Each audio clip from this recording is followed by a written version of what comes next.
here with another book unboxing. I have already opened it up because I got toothpaste as well, but I have not pulled out what else is in here. So let's go ahead and do that. Is it bubble wrapped? Oh yeah! Okay. This looks thicker than I thought it was. Okay, so I'm gonna show you what it is and then I'll talk about it. I got myself 1984 by George Orwell. I had never read this book and I took a risk with it on Audible. So this is also gonna be a little Audible review, but this is the unboxing of George Orwell's 1984. It's one of those classic books that pretty much everyone read in high school apparently, except for me. And so I was excited to read this. This is a book that I've been wanting to read for a long time. So here's a summary, and then I'll get into my Audible review.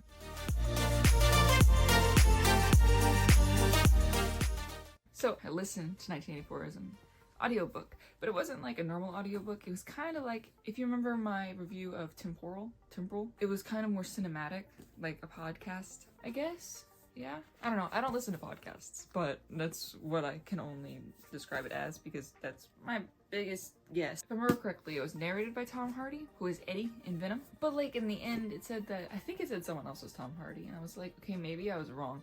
Either way, the acting was phenomenal. It was off the charts, and I really enjoyed it. It got the point across, and I did enjoy all the cinematic effects. Unlike Temporal, this one didn't have as many characters and it was easier to follow and I could understand more because there wasn't as much sound. I really enjoyed it. If you don't know what 1984 is, it is a dystopian society where the Big Brother, which basically is just the government, is what I've come to terms with. It tells you, we're at war with this person, we've always been at war with this person, hate them, or this country. As we go along, we learn that the masses are controlled by mass media manipulation and propaganda. One of my favorite quotes that I knew before going into this is, one day they will tell you that 2 + 2 = 5 and you will have to believe them. And how ironic that is today. There's also another quote that hit home, and it was, those who control the past control the future, and those who control the present control the past? Something along those lines. And something that I've learned over the years is the victors control the past. It's actually one of the biggest motifs in my Deadman series. I also was not prepared for the dirty scenes in this. I was like, oh, it's like I kinda got flashbanged, no pun intended. It just was startling. I don't like those kind of scenes. If you do, then remember one, but I do not. So it's just kind of startling, especially knowing that I read it in school. I don't know how detailed it is in the book. I guess I'll find out soon enough, but I'm good. I don't like those kinds of scenes. It's like one of the whole reasons I hate A Brave New World. I had to read that in school, and I feel like that was so, 1, inappropriate, and 2, I didn't want to read about that. But anyway, 1984 by George Orwell is one of the classics. It being a classic doesn't make it good. Any book that says it's a classic doesn't mean it's good. Doesn't mean you will like it. I didn't really like Frankenstein. I thought it was boring. Sue me. Don't. I don't have the money. I hated A Brave New World. This is also considered a classic. But I love Jekyll and Hyde. I love Dracula. So it's really based on personal taste. I'm not the kind of person that's like, oh, the media and people are telling me to love it, so like I should love it because everyone's telling me to love it, and why would I go against the masses? Why would I go against what Big Brother's telling me? I think I liked the ending. Is it a happy ending? I guess you'll have to see, but I like the ending. It's significant. I haven't thought about having this kind of ending for Deadman.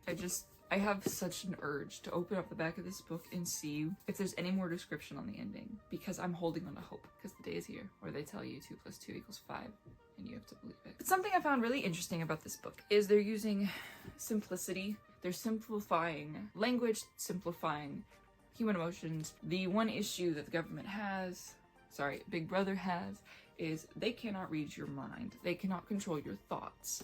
And that is what they are trying to do in 1984. There are people called thought police that if you look like you are thinking differently than Big Brother, if you are going against what Big Brother wants you to believe and how they want you to act, thought police get you, you get tortured. You get tortured until you no longer think that way. I think this book parallels so much of what's happening right now, except for the simplicity. We are in an age of over-information and we are constantly bombarded by so much. I don't believe Big Brother would be using simplistic manipulation tactics like this. I feel like the simplicity is in the complexity of everything in our lives. We are entrenched. Sorry. Quoting Bo Burnham, stop. Humans are so selfish, and I think that is one of the biggest things in here. Humans are selfish. If you are put up against a wall to fight, and it's either save yourself or save someone else, you will save yourself first. Every time. There are, of course, exceptions to the fact, but man as a whole will take care of himself first. We are so distracted, and we are so misguided by misinformation and by social media, by what other people think. We don't communicate with our families. We don't talk to our families. Some of our families are horrible. Some of them are great, and yet we don't talk to them still. Instead, we look for companionship online. We look for approval online, and if we don't get that approval, we feel horrible about ourselves. Most of the time. I'm not saying this is for everyone. I don't believe manipulation comes in something as simple as, here's a hate week, yell at the screen for 2 minutes. I believe manipulation comes through grooming, through breeding, and through selfishness. Most of the things someone will do in their life are selfish. We will look out for number one, and we will do everything to get ourselves up higher on the ladder. There are exceptions, of course. This is not a broad brushstroke. Humans are selfish. Started with, the apple.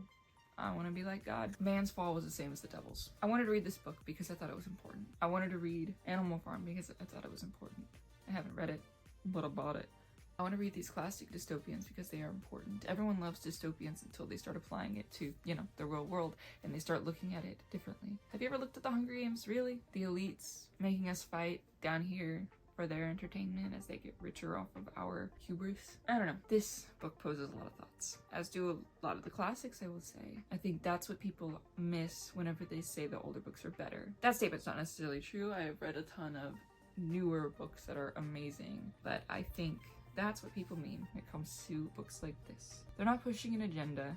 They're saying, hey, take a look at this social construct and tell me what you think and how it relates to your life. So that is the Audible version of 1984 by George Orwell. I enjoyed it a lot. I can't wait to actually read this one. I do want to read it soon because I have the audiobook fresh in my mind. So I think as soon as I finish a few other books that I'm reading, I'm gonna go ahead and read the paperback version, and we can do an analysis later, because I'm sure this will delve deeper into subjects that I will find of utmost interest. I can't do words.